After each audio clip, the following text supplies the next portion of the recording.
Today, I am joined by Mary Van Geffen, who is a parenting coach like myself, a speaker, and author of a great new parenting book, Parenting a Spicy One, a book that takes a closer look at what it means to raise a strong-willed or deeply feeling, or it's actually both, a strong-willed and deeply feeling kid.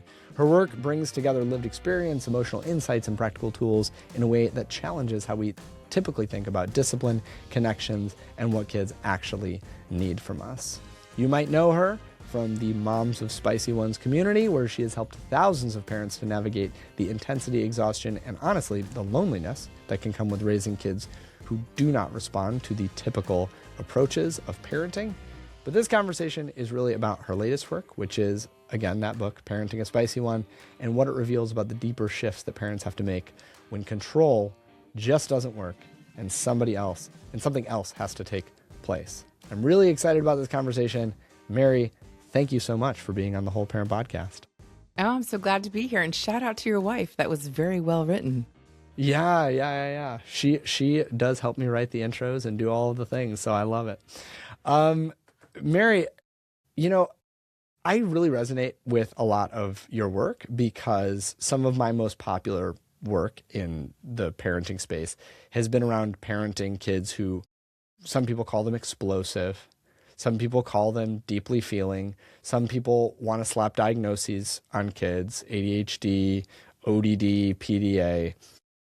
You talk about them as being spicy kids. So what is, in your view, a spicy kid? First, I want to say it's pretty obvious you are one. I call them spicy ones. And these are kids that have more loyalty to their own soul than to an adult agenda. And it's very different than a typical child because typical children developmentally are kind of a go with the flow phenomenon. They follow adult leadership. There's not a lot of rebellion in them, but a spicy one is just built differently. And I like to also say that a spicy one is a child that you don't think you have the personal skill or fortitude to parent well. It's that kid that you're like, they're besting me, there's conflict all the time, or maybe I don't like them and I feel so much shame about that. When you're in that situation, you're raising a spicy one because your kid who, research might call them challenging or at risk might not feel that way to me. So a lot of times it's the dynamic and some unhealed wounding of our own that we bring to this relationship. And this kid is temperamentally highly intense, not very adaptable, louder, like audibly, so overstimulating versus other kind of quiet kids. You don't even notice they're playing nicely next to you. And they are very persistent and don't give up easily when they want something, unless they're learning something for the first time and they're not immediately awesome at it, then they want to quit. But they're also just not, they're highly perceptive. And I've been on a whole journey with this because I used to call myself highly sensitive, loved all that work, but now I think it might be just a veiled name for autism. And I am autistic and ADHD, which has helped me hyper focus on these strong-willed, fierce kids that grow up to be the podcast leaders and the writers and the world changers and the activists and the entrepreneurs and the artists. But damn, they are hard to parent, especially when you care how you look to other people. And so I'm just kind of on this journey to make people know that a good parent may have a defiant child, and that's okay. I think a lot of parents, at least from what I've heard and what I've experienced, feel like they're failing when the usual parenting advice just kind of makes things worse. Where do you think people are misunderstanding about kids who just kind of seem impossible to steer, or who seem too intense or too explosive, or, as you said, they give up easily when they're faced with new things? Like, what is the thing that the parents are misunderstanding about that child? I think how they're motivated.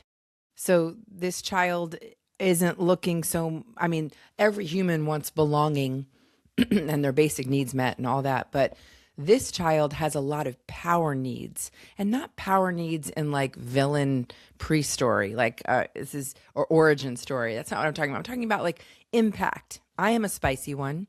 I raised a spicy one and a mild child, so I saw the difference.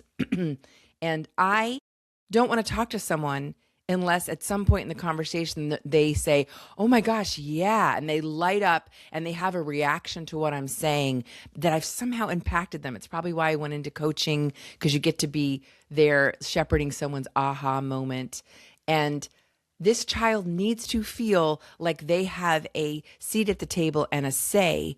And so we can fight against that and try to have hierarchical parenting, or we can be like, wow, I got myself a collaborative kid who, and I need to really, not everything needs to be important.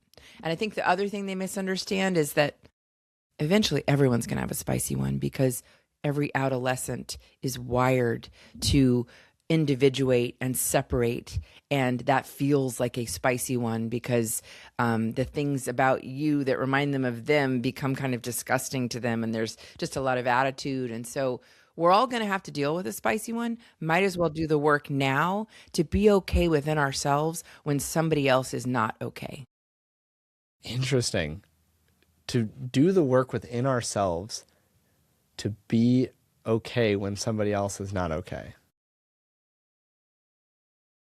What you're talking about here is kids who seem to kind of live outside of a lot of the binaries that I think people talk about with kids, right? You have the kid who is strong-willed, or the kid who is, and they're extroverted, or they're strong-willed and they're a leader, or this or that or the other, you have the kid who's like deeply sensitive, and you always think, and the way that that's framed is like, this is the introverted kid. But when you're talking about the spicy ones, like you're talking about kids who are simultaneously both of these things. And I feel like that combination is so easy to misread for parents. Like, why are we seeing this as only defiance? In your experience, why do parents see this sensitivity and need for power, as you just said, as defiance rather than like just kind of part and parcel to who they are? I think we all have this vision of how parenting's going to go, and for good reason. Like we, if we're great leaders, we've thought about the kind of culture we want to have in our home and what we want to expose our kids to.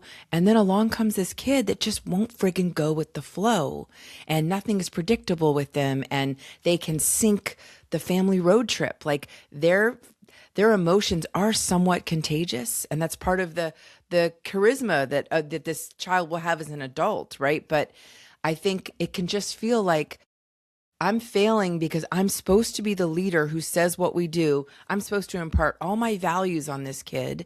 I'm supposed to shape them, and this kid will not allow a lot of the leadership that I look around me. And that's what a happy family looks like. And when people say you're such a good mom, it's generally because your kid is well dressed, the hygiene's on point. Maybe they're matching you, and you're missing out on that. And I think there's a grieving that needs to happen, especially, I don't know if you're into the Enneagram, but for like the perfectionists, the Enneagram ones who are like, this is what a successful life will look like. This is the right way to do things. You're going to get effed up by this kid. And there's going to be some grieving of like, wow, I need to turn inward and notice my need for control, my need for order, my need to be right, and decide, is that more important, or is it having a long-term relationship with this kid? Because these are the kids that eventually go no contact. And some of them, to your point, it's not binary. Some of them, their defiance is underground. It's like, yes, ma'am, I'll do that. And then they don't do it, or they just take it, and then they want nothing to do with you in their 20s. So we've really got to prioritize relationship with these kids. And that's how we have the front row seat of influence. And I'm like, I can report that my 22-year-old, who was so hard for me, is an amazing, successful go-getter of a person with so many friends and an amazing second internship. Like, she's just flying high, and she still will cut me down with her wit and her the things that she will say, but I've done the work to just sort of bob and weave I don't take things so personally. And I think that's the journey ahead of anybody with a spicy one. Yeah, I think a lot of parents like hit this moment where they get to this place where maybe they didn't even know that they had expectations about parenting, but they all of a sudden are kind of faced with those expectations, and they feel like, I can't parent the way that I thought I was going to be able to parent. Or this isn't going to look like what I thought it was going to look like. What does it look like to let it go of that in your experience and with the spicy one, while like being able to kind of grieve that well without letting go of hope entirely? Because you've just given us a really beautiful version of what it can look like. But how do we, I think that there's some grief that occurs in order to get there. Sure. I think there's nothing so powerful as naming the fear and the loss that we have. And doesn't sound very maternal or paternal when you say it. But having someone safe to share and name, like, nothing is easy with this kid. I don't like them right now, right? And we can always add the yet or the right now to kind of soften it for ourselves. But having that safe person versus, I met someone this weekend who I didn't know from Adam, and they wanted to tell me how their daughter always calls them cringe, and she says I'm cringe. And I'm like, yeah, that's a 14-year-old. Like, I'm not fazed by that. But this person wanted to hold on to that story. And I think that's what's important is we share it, we name it, and then we allow that story to morph. Like, yes, we have some grief, but we got to move beyond it. We can't keep re-picking it up, right? So you have that safe person to share it with, and like naming what your fear is. Like, I'm afraid this kid is going to end up in prison, or they're not going to be able to hold down a job because they're so demand avoidant, right? You name that thing. And then I love to flip it on, well, what's your hope? Because so much about leadership and impacting the world starts in our brain, right? And it's very Christianese, and we can get into this, but the taking captive your thoughts thing, it is important here. You're not responsible for the first thought of like, here we go again, she's such a complainer. But parenting from that thought, the spicy one is so sensitive that they're a mammal, right? They read your cues that there's a little bit of derision and your eyes are harder than they normally are. So you got to notice that thought, set it down, and flip it on like, wow, she always lets me know where she stands. Or she is highly sensitive to her environment, and she's working on her skills to be able to be flexible. Like, finding that way. I have if you take the cover off my book, Parenting a Spicy One, the thing I'm most proud of and had to fight for, John, is that there is a whole list of 50 words that are positive about this kid: intelligent, inventive, lovable, passionate, persistent, quick-witted, sensitive, tenacious, willing to repair, zealous. We had to take off zesty because I found out it's now a gay slur. But stay focused, Mary. There is just, we have to share it with somebody, because our story changes when we share it with somebody. And don't keep that inside. If you're really struggling with your kid and liking them and feeling hopeful about them, you got to share that. But then you got to do the work to write out, what's your hope? What do you hope is going to happen? And I love to do the old Thanksgiving visualization, which is like, it is 20 years from now. Your kid is coming back for Thanksgiving, and they're with a friend, and they're just like singing, and they're clipping their hands, and their friend's like, what's going on with you? You're like so high energy. And they're like, I can't wait to get back to see my parent. Can't wait to be home. And if the friend's like, why? What do you hope this kid says? Oh, because my dad is so whatever that is. Getting that clear in your head, because that's your hope. And it's not so much about your kid and who they show up as, because they're kind of become who they're going to become. What relationship are you hoping to build? What kind of influence? Who do you want them to say you are? And then it's time to start doing the work to be that version of yourself. Yeah. And that, what you're describing is like the origins of these kind of deep shame cycles, right? Say more. When we don't name that intrusive thought about what's happening, that's how we wind up carrying this shame. And then we sort of, when we carry it, we pass it on. Shame is very contagious, Yes, and especially to inheritable. kids. Yeah, especially to kids who are so, as you said, you said something that kind of you flew past, where you said, I used to call myself highly sensitive, and now I think that it's just a thinly veiled phrase for autism, or label for autism. And I'm a little, my half of my brain is still stuck over there, because I Okay, we use can talk this about that highly later. sensitive. Yeah, I definitely, Elaine Aron's work, and I am not highly sensitive, but I definitely use that work, and I definitely use that framework with a lot of parents that I work with.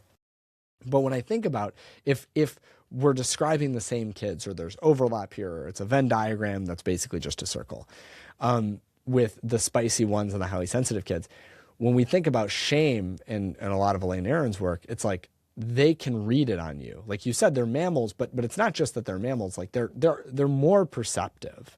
And it Yes. sounds like kind of what you're saying is, until we lay those things out, and we name those things to somebody who's safe, not necessarily to our kid. We do our own internal Not work, to your kid, right? right? We do our own internal work, and we bring that to a trusted therapeutic relationship in our life. Then only then can we move forward. Because I feel like one of the hardest parts of parenting a kid who's deeply challenging is that we wind up not just not liking them. I think that that's kind of almost, that's the surface level. I think the real fear is that we start to not like ourselves, because how Yes. we are around them is And I think so different. often the thing that we find sort of repugnant in them, disagreeable, is often the thing within us that nobody liked and that we haven't learned how Mm, to like. And I do think the spicy one is here to help us take up a little more space than we have. Because at first we're like, why are they so loud? Why do they have these opinions? And I don't think we can leapfrog over self compassion to be compassionate to our struggling child. I think, to your point, we have to start with, like, how am I showing up for me? How do I speak to myself? Like, I caught myself the other day going, ugh, I hate myself that I do that. And I was like, whoa, whoa, whoa, that's strong words, Missy. Can we sportscast that? Can we rephrase that and say, I'm still struggling with this, and it's frustrating for me. Like, just the way we speak to ourselves becomes the way we speak to our child, becomes the way they speak to themselves. And to your point, this kid is they are allergic to shame. And it's good. It's almost like if we have parents that smoke cigarettes and we're allergic to smoke, they got to stop. And you'll find that things you thought weren't, well, that's not that shaming. Just like, and they see the shame underneath it, and you realize, I'm using old school discipline, because that does mhm. feel shameful. Here's one for my book. Maybe it can give you some language for that. The thing that I learned in writing punishment-free parenting, which I think very clearly overlaps with almost everything that you're doing here. Like, it's just we're saying the same thing in different ways.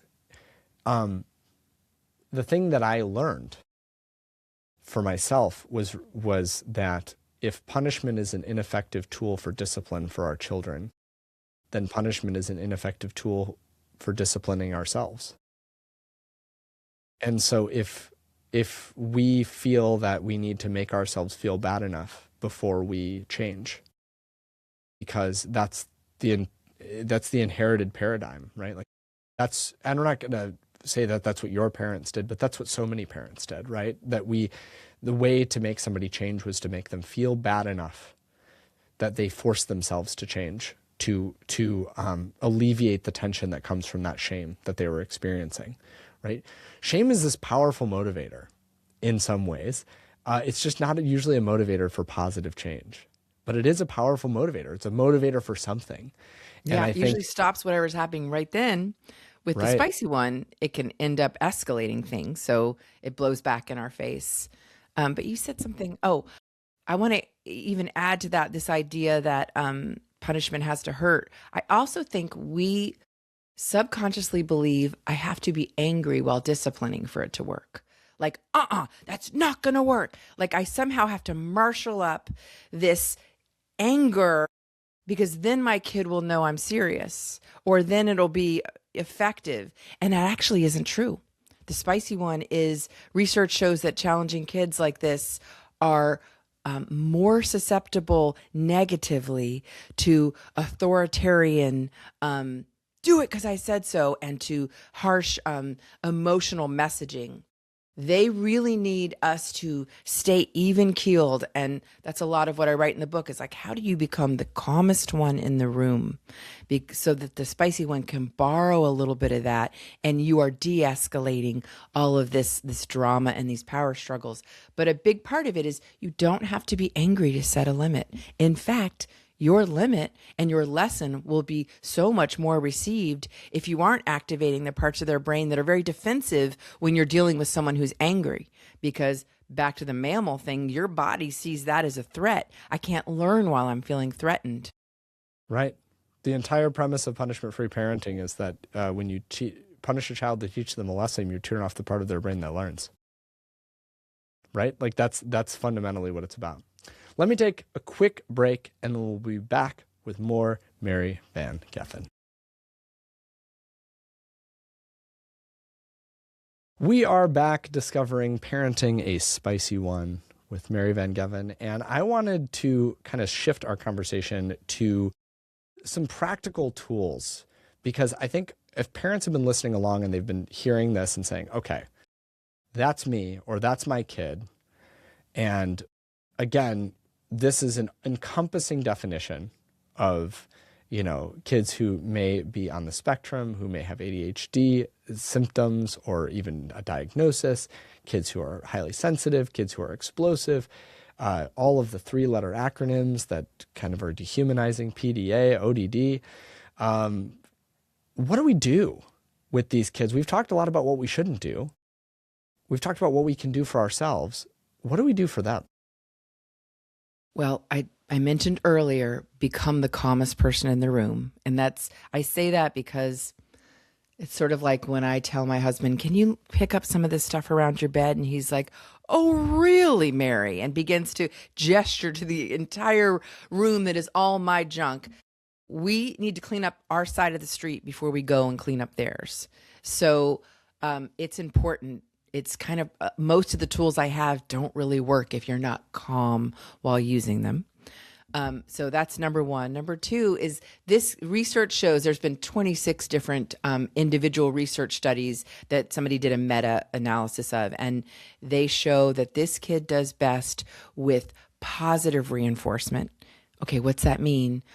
My favorite way to do that is affirming the behavior that you want. And sometimes you have to be a friggin' detective for this kid because they're just pushing all your buttons, doing everything wrong. But when you see them get up from the table and take their plate, you need to have a party if that's the skill you're working on.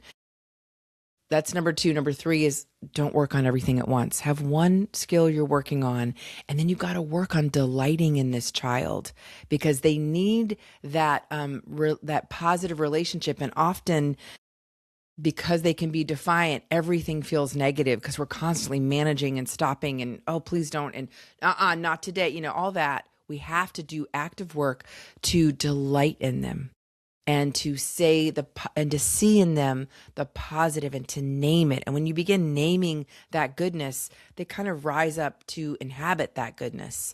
Name a king and a king will appear kind of thing.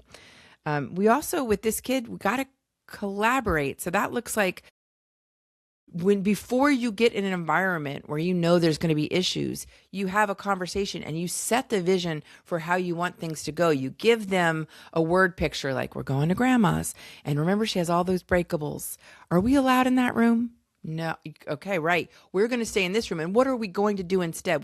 What can we play with? You're having that conversation, or you're going into Target and it's like, you get really sad when we leave Target because you want me to buy something. Will I be buying something today? No, maybe. No, I will not, but I will let you play with something. Now, what's going to happen when it's time to put the thing you're playing with in the shopping cart away and you cry? You give it to me? No, I'm not going to give it to you. How would you like me to respond? So it's making a plan with them, which, by the way, they're not going to respect most of the time. But you've made it and you feel good in yourself that when they were in their calm mannered version of them, they got to give some input on what would feel good in those times when you do need to stay firm on the limit. Those are some Yeah. ideas. But it's the connection first with this kid. Don't bother trying to direct them and tell them what to do. Their counter will is strong like bull. If they don't feel an attachment can be so paper thin and needs to be created every time we've been separated. So it's really looking on how do I connect? How do I just sit with them in their room and observe the play they're doing and almost meditate on the goodness of them without telling them what to do or fixing something or seeing the problems that are there.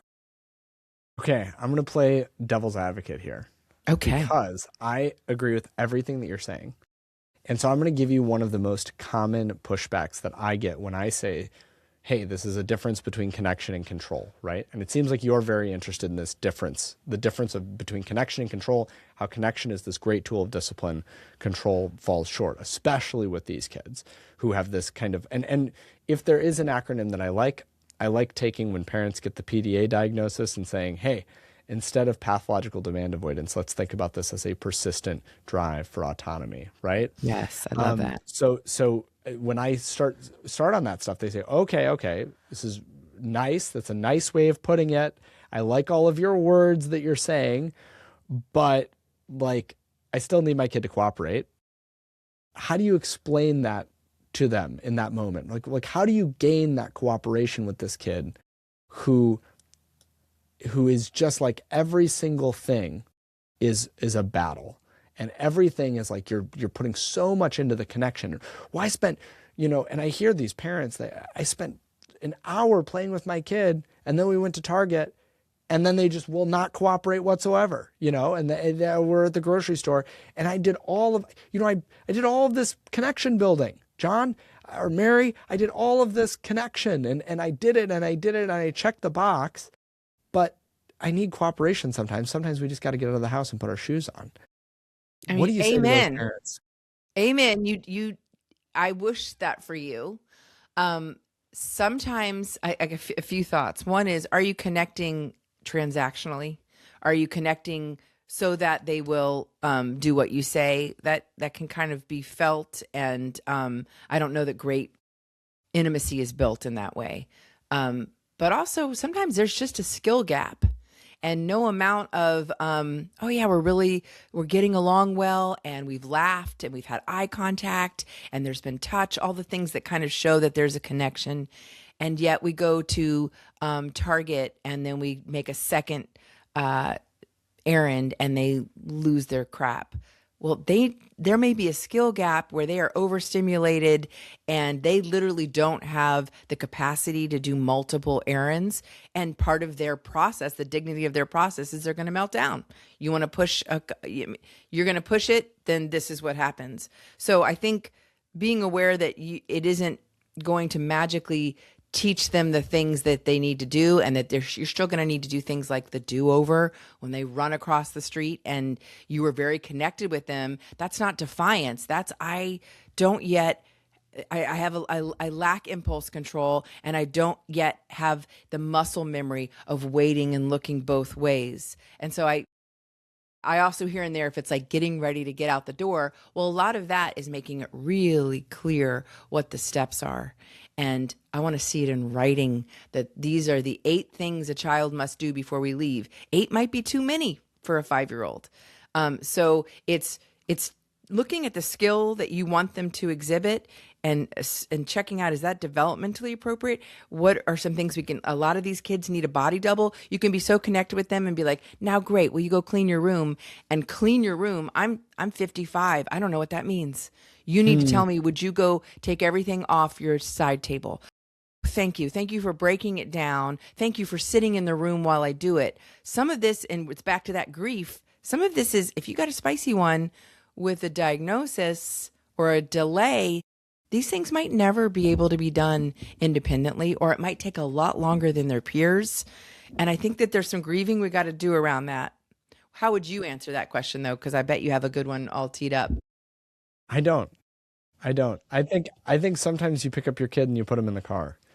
And Right I on. don't and and Yeah, and I don't I think sometimes the parents feel I see where you're like going. if every single thing is this huge conversation, to do anything. And I really like what you said earlier, and this parallels a lot with some other work. I'm thinking of Ross Greene and The Explosive Child, very, very similar, where what you said earlier with respect to not trying to fix everything at once and choosing your battles. I think this is like so much for parents is like you don't work on one skill at a time. And so that my thing would be, okay, if your kid's just like not putting their shoes on, like maybe that's the next skill to work on. If that's a constant struggle, if that's an everyday struggle, then like that's the next skill to build. But if you're working on something else right now, if you're working on picking up toys after we leave the room, like maybe it's just not time right now for that skill to be built. And I like what you said, coming to terms with some people, yeah, it's hard for me to know always what exactly. I have some executive functioning stuff where I have to make lists of how to clean the kitchen. And people are like, you're a grown adult. I'm like, no, no, no. Because you don't understand that I will leave the kitchen with like I will do all of the dishes and leave two things in there. Well, why would you ever do that? I don't know. If I knew why I did it, then I wouldn't do it. But like, I have to go, okay, as you're leaving the room, turn around and go back to the sink and count the number of items. Oh, there should be 0. And I will go back and I will go, oh, there are 2. That's so strange. If you had asked me, I would have said 0. And I did a whole episode with this excellent guy. His name is Dr. Josh on social media, where he talked about, I imagine we could talk about this for a long time, but the reflexive lying that the spicy ones will do as well, where it's like it's not actually a lie. It's stating what they wish to be true. And it's like Yes. word vomit, right? It's like, Wait, I did you want to do go that? back to what you said because I misinterpreted your question a little bit and now I've got more context. I do want to underscore that this kid needs us to stand in our parental authority. In the Yes. book I call it finding your inner royalty and like finding that posture and the way you hold yourself that is I am meant to be the leader here. What I say will go.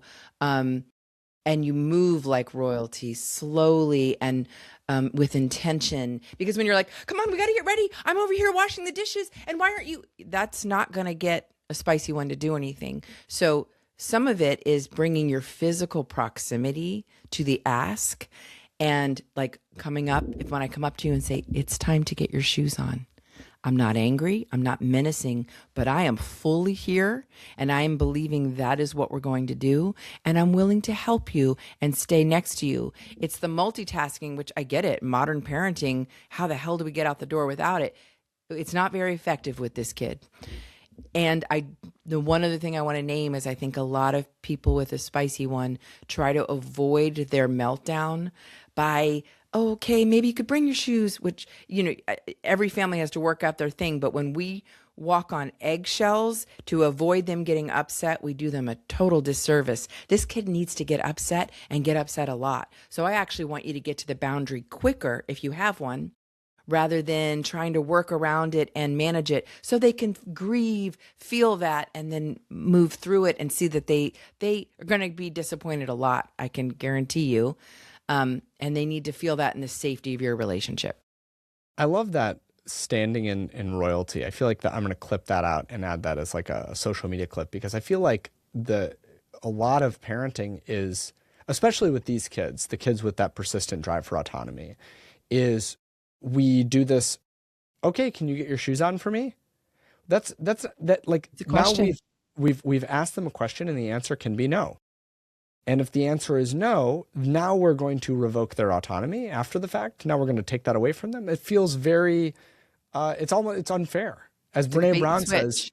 right, as Brene Brown says, being clear is kind. And if it's not a question, like, don't ask it as a question. Stand in that royalty. Mary, Yeah. if there's like one thing that you want a parent of a spicy one to know, speak directly to them. What is that? I think it would be that if you're not sure what your next move is, it really helps to connect with what you would have wanted as a little person.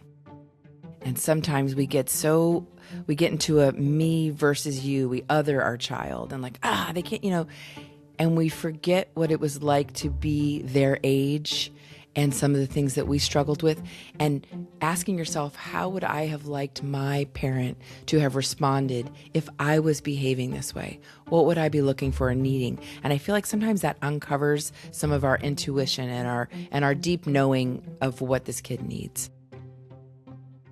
Couldn't have said it better myself. That was beautiful. Thank you.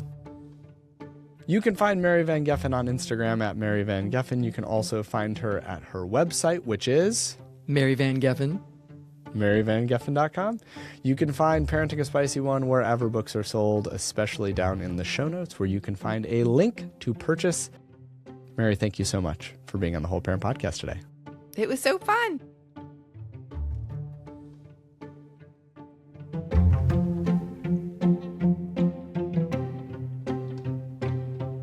Thanks again for listening to this episode of the Whole Parent Podcast. I hope it was worth the time that you gave it today.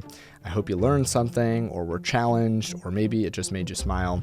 If it did, there's a couple of things that you can do that would really, really help me out. The first one is to go right now and subscribe to my channel at Whole Parent on YouTube. YouTube is getting full, unabridged versions of every podcast episode ad-free right now. I am really trying to get people over there because I have so much awesome YouTube content planned and I have such a small following over there. So if you want to get the best of Whole Parent, hop over to the YouTube. There's awesome stuff there. It's going to absolutely change your life. The second thing that you can do is actually go to the link in the description. You can find YouTube there as well, but find the link for the Parent Lab. It's my exclusive community where I do group coaching. I have a whole course library there full of amazing educational resources for parents. It is a subscription model where you gain access for a low monthly fee. Go ahead, check out the Parent Lab. There's so many amazing things in the Parent Lab, and if you want to grow in your parenting, it's the best way to do that. The third thing that you can do, and it probably costs you the most because it costs you vulnerability, is to share this episode or this podcast in general with people in your life.